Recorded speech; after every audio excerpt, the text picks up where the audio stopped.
Hello, Blims. My name is Blim, and joining me today are Blim and Blim. How's it going, Blims? It's going awesome, Blim. Limley. Blim, yeah, that's a good one. uh, Welcome everyone to Taps for Two. I am your host Tyler, and today we're doing something a little bit different. Our overlord and savior Blim, the comedic genius, has taken over, and this is no longer Taps for Two, despite what I just said. Welcome to Blim's House of Comedy. Shut up and laugh. Yeah, shut up and laugh, or we will make you. Trademark. Joining me today, I've got Allie. Hi. Yep. Allie might come across a Yep. little bit quiet in the audio, but it's fine. We can hear her just fine, and we can fix it in post. And then we've also got Alex. What's going on, guys? And That's not going to get confusing at all. Not at all. Allie and Alex. And we make up three of the four members of what we have dubbed the Council of Blim. Unfortunately, Derek couldn't make it because Derek has a job and is working and being a responsible adult, whatever that means. Something We may Blim never would know. never do. But the big question is who is Blim and why are we doing this? A while ago, who started this? Was it me or was it you, Alex? I had posted Blim a while ago. I'm sure he was kind of on all of our radars just because he's hysterical. And I kind of wanted to do something like, outside of the ordinary with him. And then I think you and I just started talking about it, and then the council was formed. Fantastic. I think you guys were talking, the three of you were talking about an all Blim pod, and I think I was the last one there, and I just commented something like, I've got a Blim list, and we were like, bam, there's a pod, it's 4, done. For anyone unfamiliar, Blim is he's a legendary creature that we got from Commander Legends. He's 2 black red for a 4/3 legendary imp, which I think he's the only I think he's our first legendary imp. I believe so. I keep getting him confused with the one that came out in He is the only legendary imp, Skyfall confirms. Get him mixed up with, he came out in why am I blanking on he's the legendary devil. From Jumpstart? Thank you, Jumpstart. I keep getting him confused with I keep getting those two confused. But Blim Starts with a Z. Zersoth, Chaos Rider. Yep. Yeah, that guy. Blim technically isn't wholly unique because Zedru exists, but Blim has, whenever he deals combat damage to a player, that player gains control of target permanent you control. Then each player loses life and discards cards equal to the number of permanents they control but don't own. I'm also just now realizing that our plan is going to be even funnier because it doesn't care about like if they own stuff specifically that you own. Exactly. But so he's kind of a reverse Zedru, because I think Zedru was you gain life and draw cards, and then he is everyone else discards and loses life. Zedru's better the more stuff you give away. Blim is better the more stuff other people take. Exactly. And so we decided, how funny would it be if we had a pod of 4 people who were all playing Blim and just giving everyone everything. And in my first ever play test with this in the playgroup, we hadn't discussed any of it first, and I surprised everybody with Blim. And there was a Sakashima deck that was really heavy in theft, and so Blim ended up hitting them particularly hard, just because they're stealing everybody's stuff and I'm giving them things. So it both prevented me from ever being targeted by the Sakashima player and also ended up ruining their entire strategy and basically just sort of stomped them out real quick.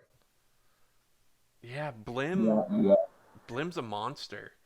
And so what I kind of wanted to do is, I wanted to have all 4 of us, but the 3 of us to work, is I wanted to kind of talk about specifically Blim because he's such a unique build around, and how, like, if really any, our different like deck brewing styles kind of diverted how we all brewed around the same commander. Because I know that there's some overlap in a bunch of cards that we all play, but For sure. I'm curious on like what some like unique picks people have and why they pick them. I know mine. I run a lot of removal for very specific card types, but it's mostly like in case I can't get rid of my own things. So it's Exactly. like Yeah. self removal. Yeah, I mean, if you drop that demonic pact out and then someone, squishes Blim, you need to get rid of it. So makes sense. Yeah, no, Feed the Swarm from Zendikar Rising has been like an auto include in every deck of mine that runs black, especially in this deck because it's like mostly enchantments. So I have this absolutely fantastic artifact that I found and included in this Despotic Scepter. I don't know if either of you are running it, but I highly recommend it. I am not. I've got what I have built in front Not- of me, and then I have what I'm Yeah. missing. I don't think I'm running Despotic Scepter. So basically, it is a 1-drop artifact that simply reads tap, bury target permanent you own. Huh. And of course, it's not even limited to things that you control. So one of the ways that I've made Blim ultra political is to give people terrible things with Scepter out and then make them a deal in return for me getting rid of the thing they have. And if they don't want to, sure, you can keep the thing. Because it's own, not control. Yes. Yeah. Yes. Oh my god, that's awesome. Yeah. It Oh, is no, the it great is- limit card. Despotic Scepter is on my my brew list. I do have it on here. It is absolutely fantastic. I have used it in everything. That is what I tutor for. It's saved my life and it's ended other people's. Yes, I have not put that one in, but I like that. I do have it on my because I've got the list of actual physical cards that I've already gotten, and then I have my list of stuff that I still need. And yeah, Despotic Scepter is on the list. I don't remember finding it. I don't remember adding it. I don't remember ever seeing this card before, but it's here. So good. I think that's one of those kind of like underlying gems, right, in Blim, is that being in Rakdos, you kind of naturally have access to a ton of the political cards in decks that we normally associate with politicking, like Marchesa and stuff. And so trying to incorporate the heavy, bribery theme and all that kind of stuff and blackmailing people with terrible cards was sort of like one thing that I tried to lean into. Nice. What about you, Ali? Is there anything in particular that you're like super excited for about what you've brewed Blim around? My Blim build was like, I don't want to be a total jerk. By giving people like stuff they won't necessarily want. So what I did was I did a token heavy brew, so that I can get just like, here, you can have this thing that doesn't really matter to me, and take damage for it. And you're like, okay, I guess it doesn't hurt unless I'm getting hit with Blim. Like kind of more incentivizing people to like keep the stuff they get. That's interesting. I don't think I've ever actually seen anyone build Blim that way. Everything that I've seen, because like I've looked at EDH rec lists, because that's where I kind of like get a lot of my my inspiration for cards. Definitely. Everything was like basically every card that has Lich in the name. Yeah. Yes. I'm Yep. running a Yep. whole lot. I've got like Lich's Tomb, the 4-mana artifact that just says you don't lose the game for having 0 life, but whenever you lose life, sacrifice 1 permanent for each life you've lost. Mm-hmm. Which, now that I'm reading it, it is lacking the sacrifice 1 permanent aside, or that isn't Lich's Tomb, so they could theoretically just get rid of it super early. Mm-hmm. But you hit them for enough, and they're taking a big chunk with it. It's kind of like a Phyrexian Negator, who I'm also running. I definitely... Lich's Mastery, the enchantment Yeah. from Dominaria. Hexproof, you can't lose the game. whenever you gain life, draw that many cards. So hey, look, I'm giving you back stuff that you're discarding. But like, are you in life gain? No. All right then.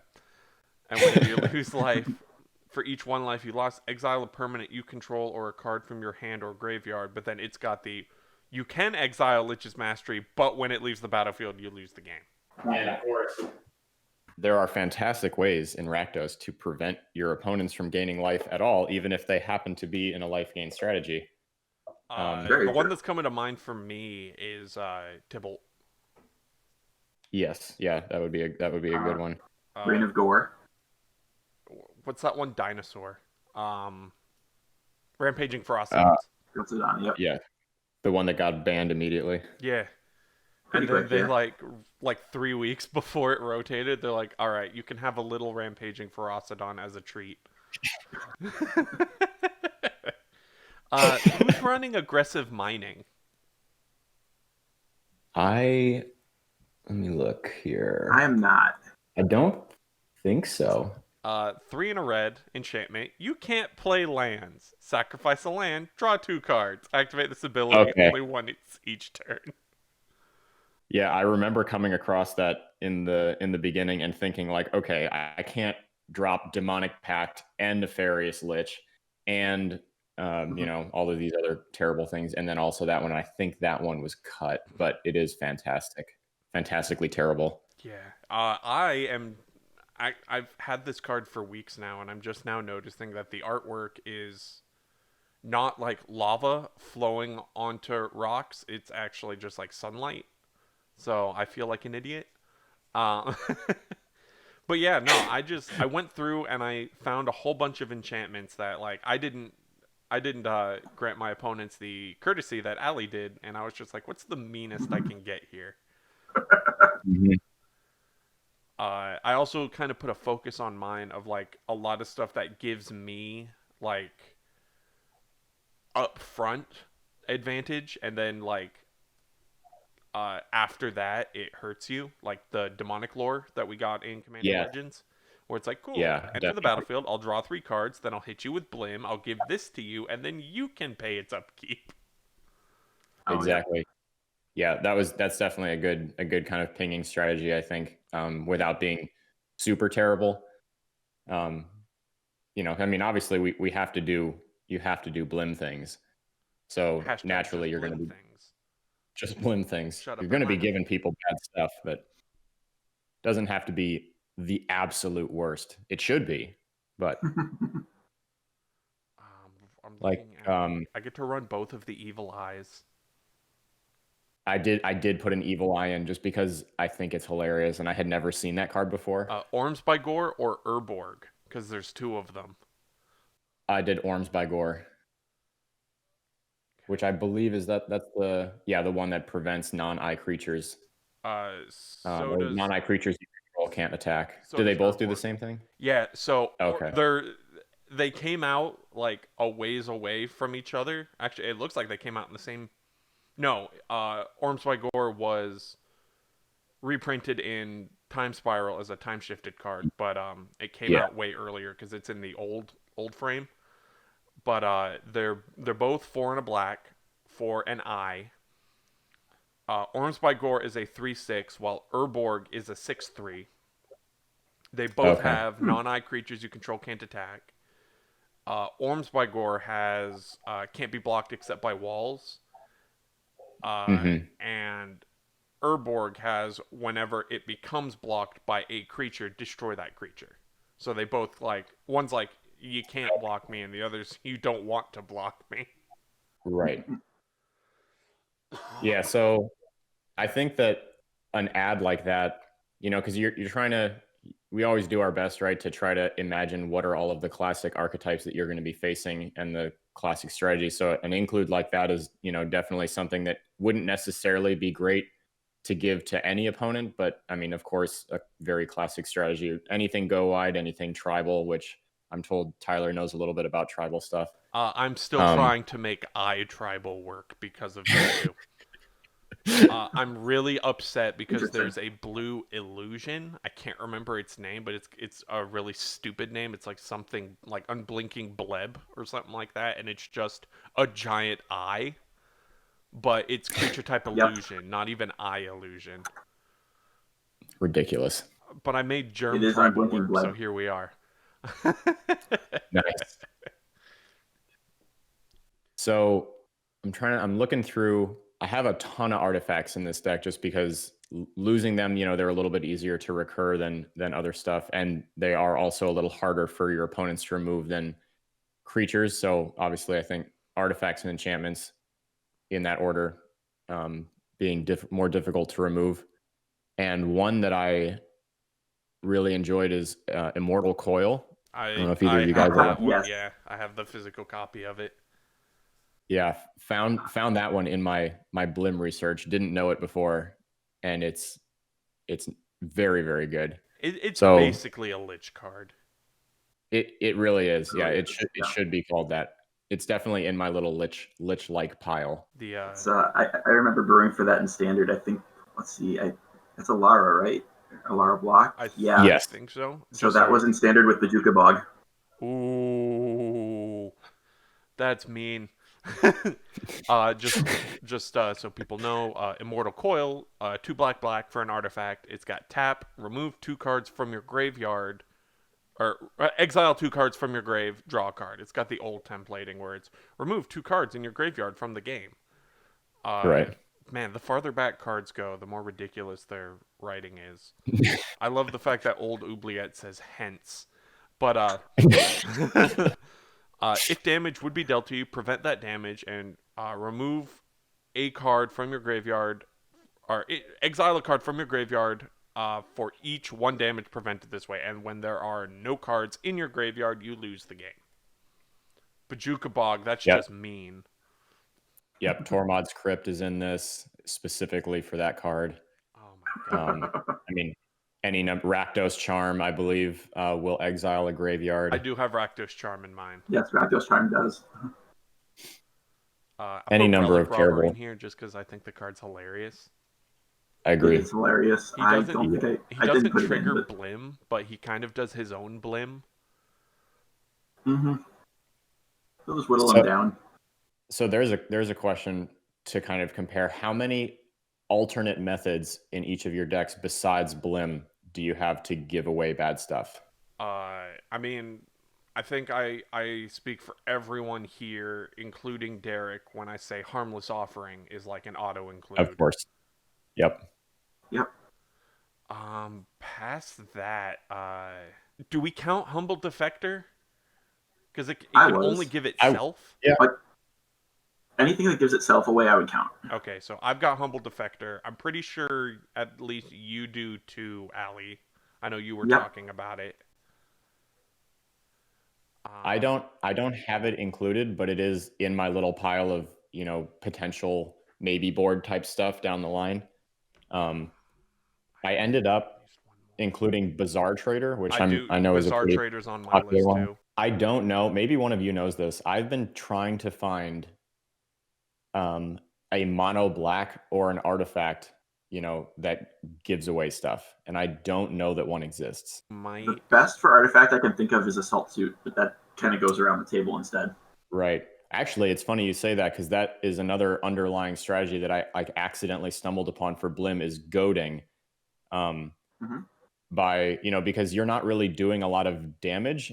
A lot of the games that I've played Blim in, you're sort of sitting there creepily in the corner while everyone ignores you for the first few turns. And something like Assault Suit or Parasitic Impetus, which is the is it Commander 20, I believe, 2 and a black. Enchanted creature gets +2/+2 and is goaded. And then whenever it attacks, its controller loses 2 life and you gain 2 life. So it's kind of like a nice little cherry on top with a little bit more burn. To answer your other question, I've got Captive Audience, which also gives itself to someone. I've got Measure of Wickedness. Oh, yes. 3 and a black enchantment. At the end of your turn, sacrifice Measure of Wickedness, and you lose 8 life. When another card is put into your graveyard from anywhere, target opponent gains control of Measure of Wickedness. Interesting. It says from anywhere? Yep. Yeah, if a card ends up okay. in the graveyard. So some good discard synergy there. That's cool. Yeah, it's an old Kamigawa card. Kamigawa's so weird. Oh yeah, definitely. Even if Stark, you just get this into your Stark of Wrath. Stark of Wrath. Yep. That's a good one. Solid. Sort of a kind of like you were saying, like it only gives itself away, but could be used to be political. If you have a little alliance with somebody, you can sort of just trade it back and forth between the two of you. I've also got Witch Hunt. You know, depending on what they. Witch Hunt. I don't know that one. That's another one that players can't gain life. So 4 and a red enchantment. Players can't gain life. At the beginning of your upkeep, a Witch Hunt deals 4 damage to you, and at the beginning of your end step, target opponent chosen at random gains control of Witch Hunt. Ooh, at random. Okay. Do either of you have Rainbow Veil? Rainbow Veil? I do not. No. That's a land, isn't it? Yep. Taps for any color, and an opponent gains control of it at the end of the turn. Oh, interesting. That's kind of neat getting it on a land. Because they legally can't be mad at you. You're giving them a land. Right? Who cares if they just have to be nice enough to give it back?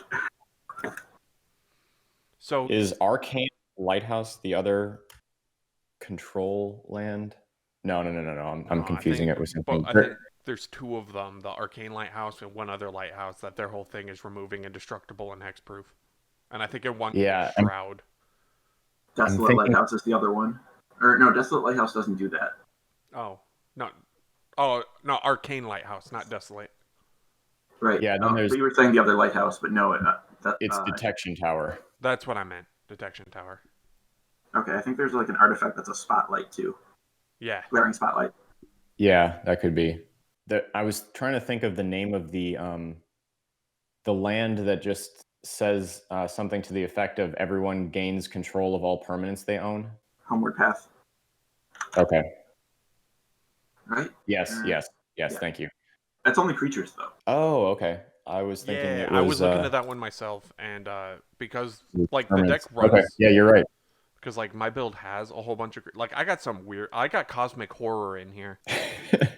3 black for a 7/7 first strike. Yes. But during your upkeep, pay 3 black, or destroy Cosmic Horror, and if you destroy it this way, deal 7 damage to you. Yeah. So I owned that just because I loved the old weird art, and I was like, "Oh, this has to go in there." Did this never got any other artwork? That's fantastic. Yep. It's pretty great art, yeah. No, that was kind of my like side objective when I was putting this together, of like how many of these weird old bad cards do I get to run? This is the first time I've ever put Demonic Taskmaster into a deck. Yes. As well as the inverse to Platinum Angel, Abyssal Persecutor. Mm-hmm. Yep. I have to have that demon in there because it's hilarious. Yep. 2 black, 6/6 flying trample. I'm on board. You can't win the game. Your opponents can't lose the game. I'm off board. It doesn't get much more mono black than that. Yeah. Back in the day when that was in standard, a friend of mine had one with it where in its hand it was holding in its hand it was holding a briefcase, and somebody drew like a suit coat on it, and it was Abyssal Prosecutor. Jesus Christ. I don't know why that got me. It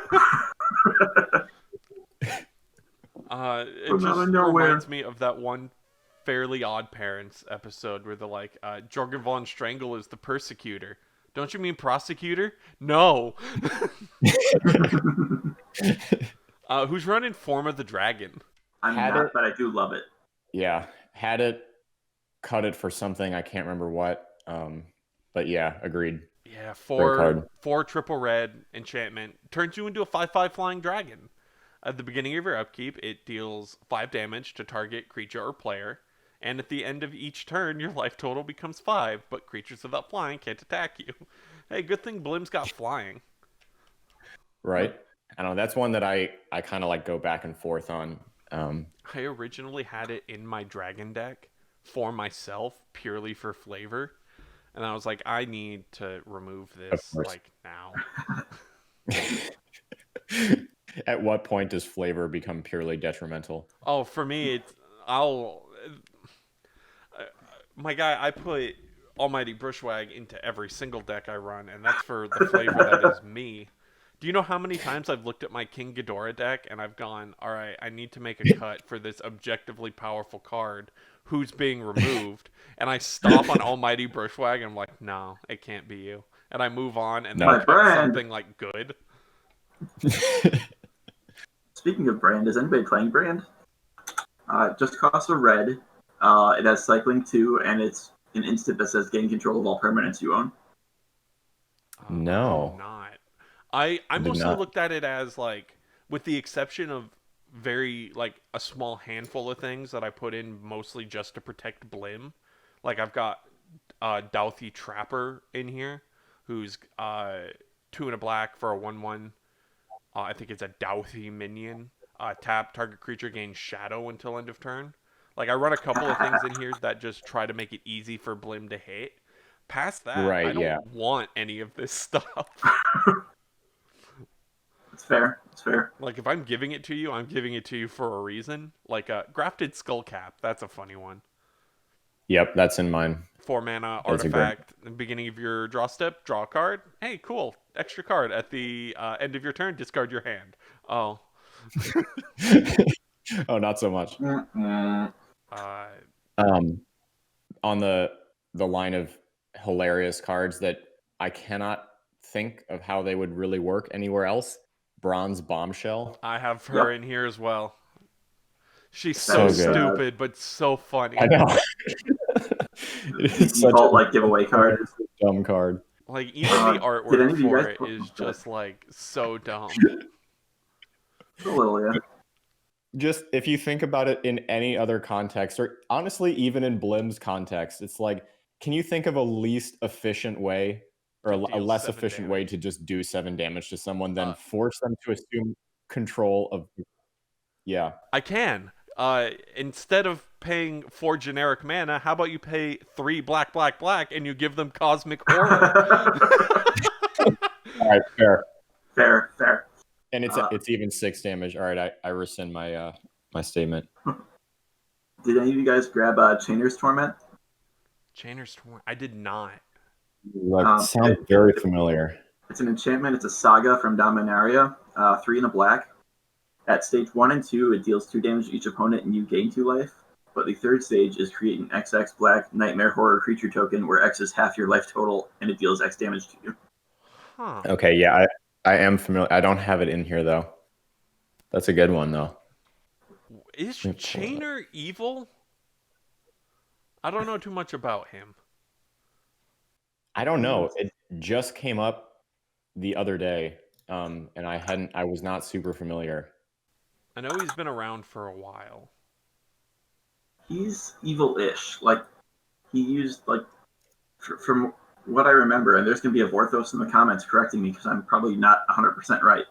But from what I remember, he, like, used, like, shadow type magic for the Cabal and, like, made nightmare creatures. Oh, magnificent. And, I mean... Yeah, if you can still be a good guy and use nightmare magic. Right? Nope, Chainer's Edict, sacrifice a creature. Okay, yeah, this guy's just a monster. Anyway, maybe it's good that he's being tormented. I wish I remembered more about him. I know I've read it. Yeah, I'm looking at his wiki page right now, and it's very interesting. I did not know any of this stuff. Yeah, he's been around. He was around a while ago. I'm pretty sure he's dead now. Yes. Birthplace. Who's running Cabal City and Dominaria? Who's running Silent Arbiter? Yep. Absolutely. The 4-mana 1/5 construct. I love it. Yeah, no more than one creature can attack each combat. No more than one creature can block each combat. Yeah, that is in a couple of my decks. Really, really good.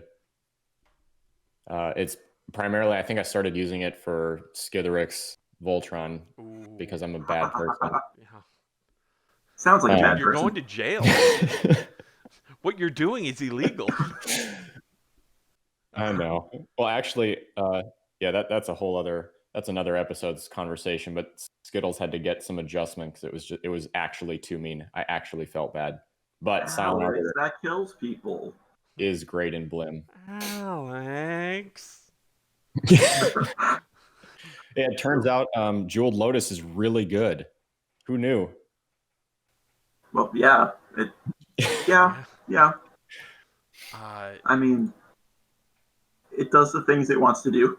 Yeah, when your 5-drop monocolored commander can come out on the second turn, it's good. Oh, that's not. Or the first with the Soul Ring. okay. Yeah, it's not bad. So I've got one. Sulfuric Vortex. I put it in for kind of an insurance policy type deal of if I can't get rid of any bad creatures. Never mind. This isn't the card I think it is. I'm thinking Pyromania. I guess I did just put this in for anti-life gain. Yeah. Pyrohenia is the one where you pay. It's Pestilence but red. Okay. That might be the one that I want to replace Vortex with. Pay a red, deals 1 to everything, and if there's no creatures in play, sacrifice it. Yeah, that is just a color shifted Pestilence. Yeah. Maybe I'll put Pestilence in this. Why not both? And the Pestilence Demon. Porque las dos. Pestilence Demon is one of my earliest pet cards. I love that boy so much. So good. He's the first big demon that I ever him and I talked about this in another older episode of Taps for Two where Andrew and I were talking about our pet cards. And for me, 2 of my oldest ones are Pestilence Demon and Halo Hunter, who are Pestilence Demon is good. Halo Hunter is objectively bad, but yeah, 6/3 Intimidate when he ETBs destroy an angel. But what's really funny is when Halo Hunter was in Standard, there were no angels in Standard. I thought he came out in Zendikar. Or maybe there was one. Yeah, he's from Zendikar. Am I thinking of the? Dude, you said something wrong on the internet. I'm obviously confused. The mob's coming for you. Crap. All right, I'll see myself out. Maybe no good ones. I mean, there was Iona, I guess, but Ionia. And All right, guys. So now we're talking about League of Legends. Yep, I can talk about that too. I'm just Iona. Was she the only one in Standard? I mean, there were others, but she's the only one that I can remember people playing. Linvala. Okay, yeah. So there were things. So he was Linvala was a couple sets later, but I feel like he's sideboard tech then. But yeah, he and Pestilence Demon were my two pet cards because I was like, these are big demons. How can those 2 and Skeletal Worm? Because I was like, they're so big, and Skeletal Worm can regenerate. No one can kill him. I don't think I've run Skeletal Little Worm did you know. anything. Oh, Rise of the Eldrazi. I mean, Skeletal Worm was medium sized for its set. Yeah. It came out in Rise of the Eldrazi. I mean, it had Emrakul and Kozilek and all their friends. A 7/6? That doesn't matter to Kozilek. Grid Monitor and Steel Golem. How do you guys feel on those Steel ones? Golem. Because they both do the exact same thing. Grid Monitor's just a little chonkier. Yep, just artifact creatures that say you can't cast creature spells. Yep. I don't have the first one, but Steel Golem, yes. Yeah. I didn't know there was another. Yeah, so Steel Golem's 3 mana for a 3/4. Monitor is 4 mana for a 4/6. Okay. But yeah, they do the exact same thing. Just a little beefier. Mm-hmm. Then there's Rust Elemental. That one just feels overly mean. Love that. That's a great one. Actually, that came in really handy. That was a super political tool against the Urza player. Oh. Oh no. Yeah, it ended up being very good. That was like one of the better deals that I got to make was Despotic Sceptering the Rust Elemental that I gave the Urza player in return for some favors. And like $10, I imagine. So Yes. then I guess the other really big question is how do you guys balance cards that are for other people versus cards that are for you? So that's a great question. And that is something that I ran into near the end when I realized that I had made that fatal error. Of nothing for So you. exactly. Yeah. So honestly, Despotic Scepter helps just because there are so many. And since I do play a lot of mono black, like I'm cool with accepting, some sacrifice for using a few creatures. So Demon of Catastrophes, for example, 4-drop 6/6 as an additional cost to cast this creature or this spell, sacrifice a creature.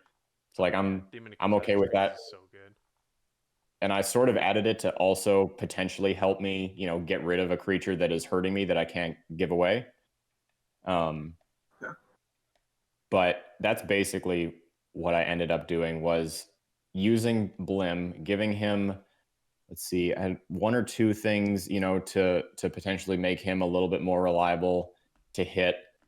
And then as far as I go, sort of honestly, like with Silent Arbiter, just not even building my board with a lot of creatures, but just preventing people from being able to touch me as much as possible. So Orbs of Warding, a 5-drop artifact that just simply says you have hexproof. Oh, that's right. And if a creature stored in the balls. yeah. And if you would if a creature would deal damage to you, prevent one of that damage. So it can definitely take some of the edge off of, like anything go wide or anything like that. As far as looking through my creatures list here, I have Grinning Demon. Like I'm okay with that. It's a cheap demon that doesn't hit me for too much, and if I do give it away, it could do some damage. Pitiless Horde. At the beginning of your upkeep, you lose 2 life, but you can dash it for 2 black. It's a 5/3. Oh, it's a Polygon card.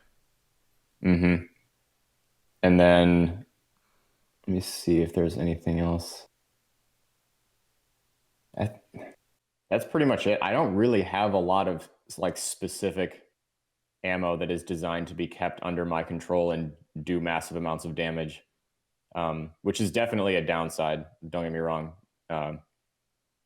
because Blim is not the hardest creature to shut down. Right. I mean, with me, especially since I just went, a little more token heavy and like giving, like rather than giving bad stuff away, just giving little stuff away. Like, it's fine. I'm still fascinated by that kind of build because that's not one I would ever have considered for this. Yeah, I agree. Like Tago is a great card in that because like you're just give people rocks. All right, that's really funny. That is the essence of Blim. That might be the Blimest thing anyone said today. I might need to put Tago in my own list specifically because of that. That's really good. Like, I love that. Since Blim's a triggered ability and it targets, if I do something like I can't think of the name now. I've got the list in front of me even. Impulsive Pilferer, when it dies, it makes a treasure token. Like, here, you can have this treasure. Oops, I used it. Is that like, goblin that's like up at a tree? The 1-mana goblin from Commander Legends? Yeah. Yep. I like him. Yep. Like just juke. No, giving people rocks, that is hands down the greatest use for that Blim makes me really happy. But... Yeah, no, I'm honestly ashamed that I didn't think of that because that's excellent. I'm trying to look at what else specifically made to give people, or like tokens that sacrifice at the end of turn, like a mimic that token, or I can mimic that, say like Siege Gang Commander, you get a bunch of tokens. Mm. I hit you with Blim. Here, you can have this one, or you can have Siege Gang, and he's going to go away at end of turn. But you have to discard a card and you lose a life. No, I really enjoy your take on it. And to be honest, it was like originally when I looked at Blim, it was kind of what I wanted to do, and I just couldn't. I didn't find the right stuff to make it work. But Tago is hilarious. I'm going to be stuck on that for a while. I put Chandra Awakened Inferno in here. Okay, giving people the emblems. Yep. But yeah, I think of the 99 cards, I think maybe less than a dozen are there specifically to help me or to keep myself living. Everything, I think I might have fallen into that pit trap that you were in, Alex, where I was just like too much funny stuff that's meant to give away. Mm-hmm. Which it's probably gonna come back to bite me the first time I get to play this deck. But I'm hoping the first time I get to play this deck is when we're all on Commander Coliseum together playing 4-man Blim. Yes. Here's a question for you guys. Who's playing Helm of the Host for extra Blims? Oh my god.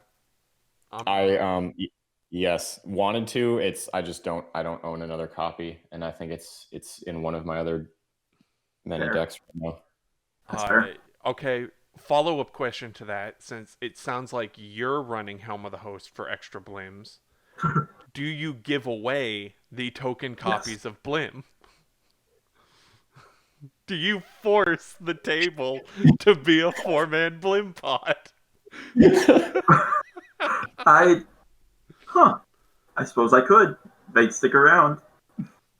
Okay, I haven't gotten to play it yet. I haven't proxied it up, but I think I would. What I'm hearing here is that in this 4-person Blim pod, there's going to potentially be more than 4 Blims. Infinite Blims. Just so many, all the Blims.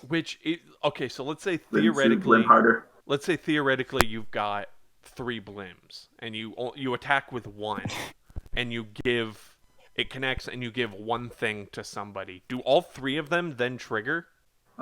It triggers. It's all 1 trigger. So only the one that hits triggers. Okay. You mean for the life club where Blim is up on stage, and then it the camera's focused on him, and then the camera pans back and turns around, and everyone at all of the tables, there's just more Blims. Yes. But they're bad cardboard cutout copies that he clearly painted. Yes. That's why they're non-legendary. I'm just envisioning all of those TikToks of teachers showing the drawings that their students have made after showing the example that she made.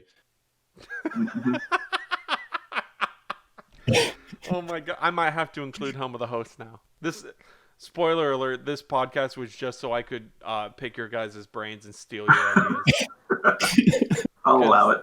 Because so far, that's 2 from Allie now. Here, you can have just the Charlie Brown, I got a rock. No, it's really good. Like I said, I'm going to be stuck on that. I do have a Tago even sitting in my binder somewhere. I've got a Tago so it could work. I mean, he's an uncommon. He's a personal favorite. When it comes to pet cards, trying to make Tago do actual cool things is always fun. I just like Tago in general because of all the old flavor text that's attributed to him, him implying he invented both rocks and lightning. I need to look this up now. I'm not surprised that that's a thing, but I didn't make the connection. There's a bunch of really, really old cards that have him specifically listed as flavor text, attributed to Tago, Goblin Weaponsmith. It also might be implying that Tago is I think the 3rd of his line, because I think he's Tago the 3rd. I'm not as familiar with that one, but there is flavor text attributed to him where he says, "Man, rocks are my best invention since lightning." And it's just the implication that he thinks he invented both rocks and lightning. That would be 8th edition Shock. I just did a Scryfall search, but Tago the Sixth is Oh, that's what on it is. Firefright Mage from Planar Chaos. That's what he is. But yeah, he's just this. That's the other thing I really like is just that each Tago is having a kid, and like Tago thinks he's a genius, so all he's doing is like, well, the best name I can give to this kid is my own. But yeah, no, he's just. I love him so much. Firefright Mage is also the sixth card chronologically speaking with Tago flavor text, so that's even better. There's some smart people that come up with stuff like that. Yep. Let's see. I just need to. Do you mind if I just list all of these since I've got them in front of me? No, I'm in it now. We've got Flowstone Crusher. What's better? It's a 4/4 beast for 5. What's better than smashing things with a rock? A rock that gets up and smashes things for you. Yeah. Goblin Clear Cutter. Taps and sacks a forest to add 3 in any combination of red or green to your mana pool as a 3/3 for 3 in a red. Seems not bad. Did you know that wood burns even better than rocks? That actually doesn't seem terrible. Let's see. Pinpoint Avalanche from Onslaught. Instant for 5 mana, deals 4 to target creature that can't be prevented. Kind of a bad card, but some solve problems by thinking and talking. Others use rocks. Man, I almost want to make it just a flavorful Tago deck now. Just a rock tribal. There you go. Let's see. 8th edition Shock has the one we talked about earlier. I love lightning. It's my best invention since the rock. I love this. Did you already mention Spitfire Handler? That's the only one I hadn't mentioned yet. Go ahead. So it doesn't actually have flavor text that's attributed to Tago, but it's a goblin that's using a baby dragon as a flamethrower, and it's him saying, "Wait till Tago sees this." So these goblins are just really bad at weaponry. I mean, wouldn't you use a baby dragon as a flamethrower if you could, though? Isn't there there's a champion from League of Legends what's her name? She's Yordle. Tristana has a skin for that, yeah. Yeah, where her rocket is replaced by a dragon. Yep. I own that skin. Because dragons are pretty much my thing. I feel it. But yeah, so it sounds like Alex and I kind of have a similar build going, although Alex seems to be a little bit more defensive than mine is, which I'm probably going to also be following. And Allie's got one that's like wholly unique.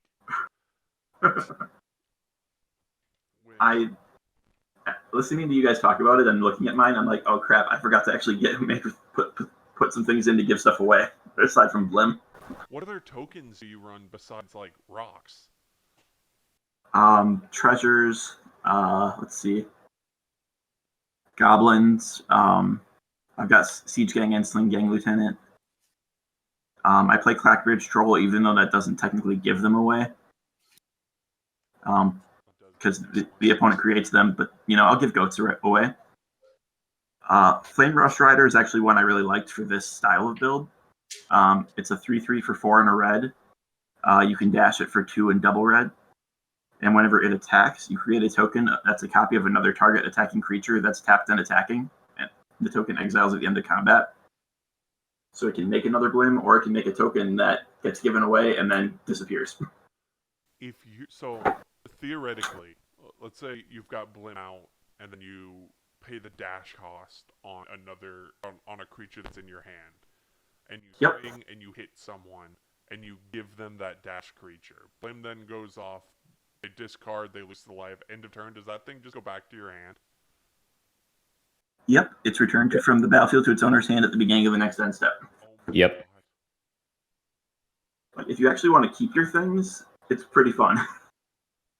I have Nadir from Commander Legends in here, where when a token I control leaves the battlefield, it gets 1/1 counters.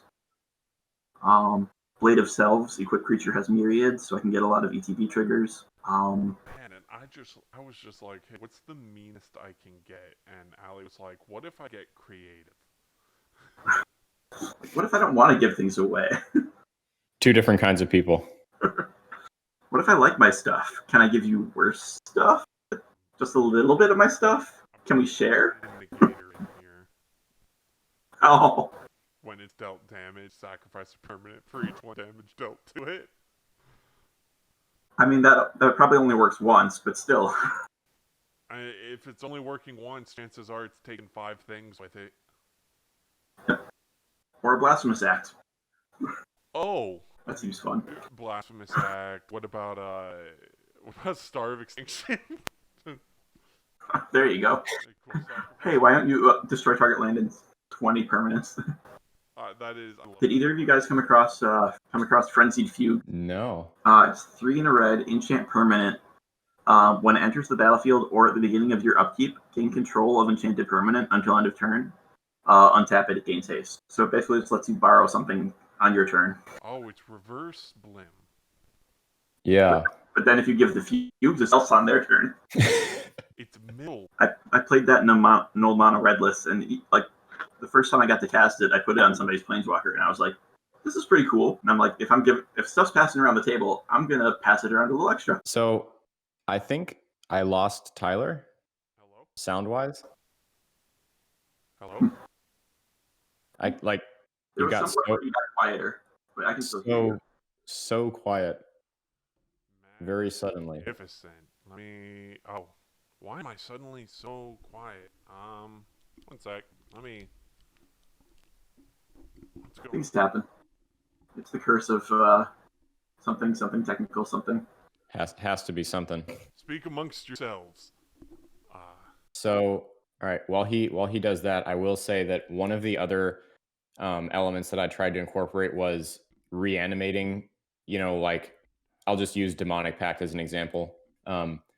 So obviously you give it to somebody, it eventually ideally loses them the game and goes to your graveyard. So I included 2 cards, Skeleton Shard, which is a 3-drop artifact for either 3 in tap or 1 a black in tap, and return target artifact creature card from your graveyard to your hand. So just something to pull things out of the graveyard and get to replay them. And then the more appropriate one, Skull of Orm, which is a 3-drop artifact, 5 of any color, and tap it. Return target enchantment card from your graveyard to your hand. So since so many of the liches and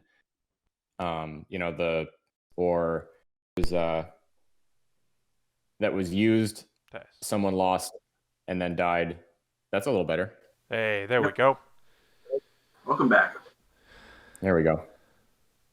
But basically just allows me to reanimate things that they have served their purpose, because that was one weakness that I ran into, is like, okay, Demonic Pact is great, but then you still have 2 other opponents in theory, unless you can get, kind of get it down to where other people are knocking other people out for you, but doesn't always work that way.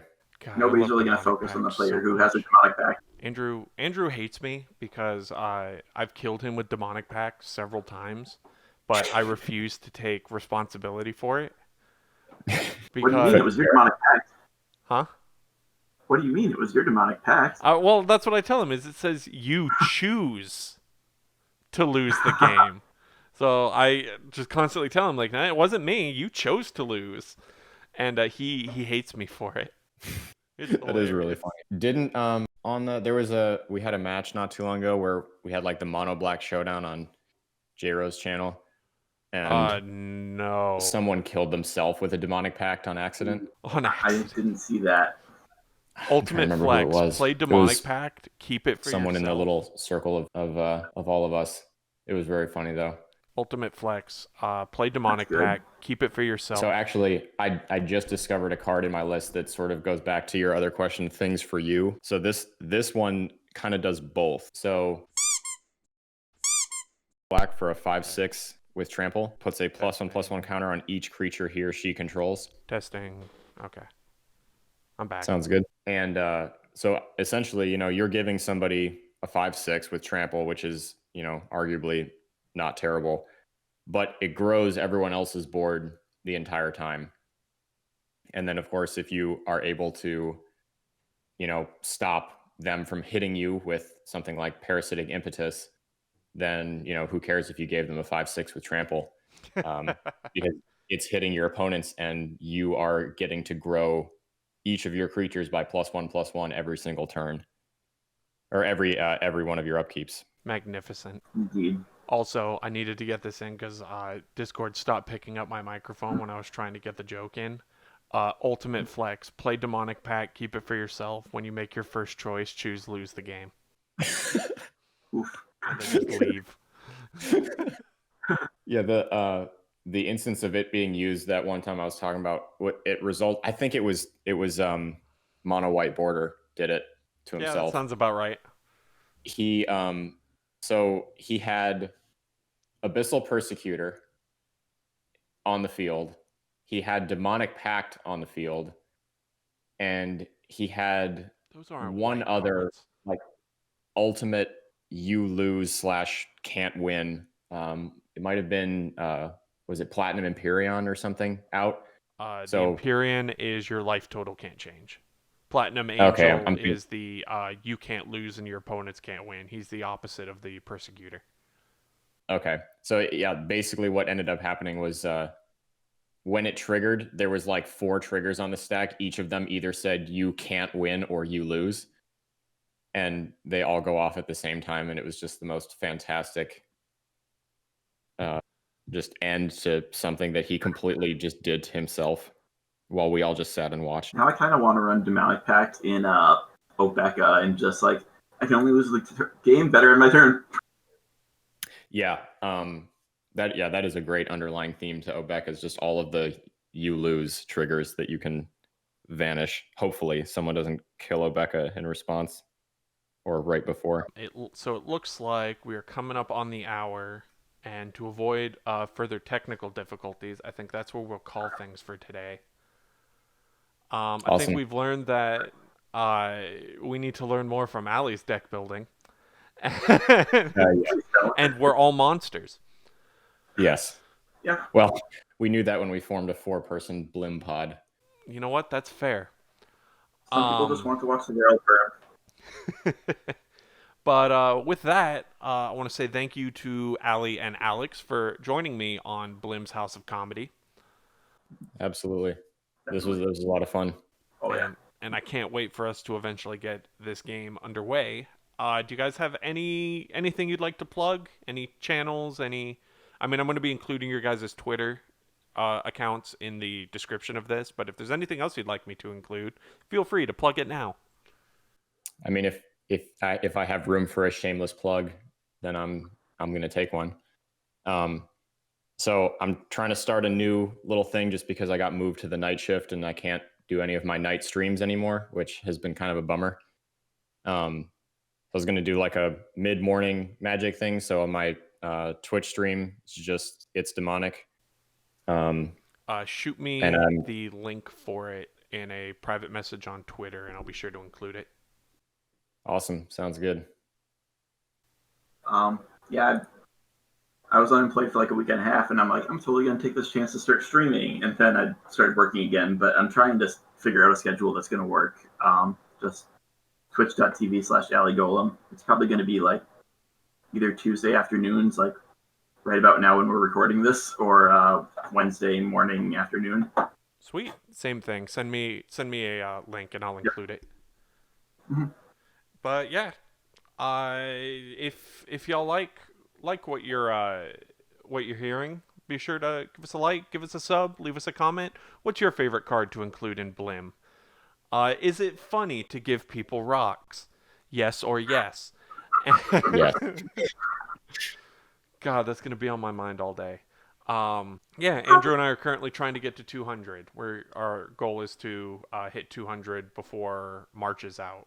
March will already be over by the time this video airs, because of how Andrew and I record. So either we made it or we didn't. Anyways, one last thank you to my 2 wonderful guests for joining me. And we will see y'all next time. Peace.